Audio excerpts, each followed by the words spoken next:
ठाणे भाईंदर बोगदा उन्नत मार्गाची निविदा रद्द करण्यात आलेली आहे। सुप्रीम कोर्टाच्या इशाऱ्यानंतर MMRDAने हा निर्णय घेतलेला आहे। निविदेच्या पारदर्शकतेवर कोर्टाने प्रश्न उपस्थित केल्यानंतर आता MMRDAला उपरती आलेली आहे। नव्या निविदेमध्ये खर्चात 3000 कोटींची कपात करण्यात आलेली आहे।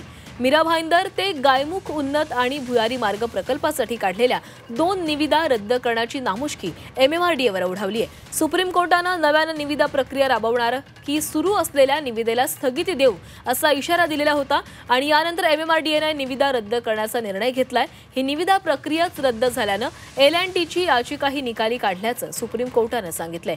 L&T कंपनीने या प्रकल्पासाठी दाखल केलेल्या निविदा MMRDAने तांत्रिक तपासणीमध्ये बाद केलेल्या होत्या आणि यावर निविदा का बाद केला याची माहिती न दिल्याने त्यांनी हायकोर्टामध्ये याचिका दाखल केली होती।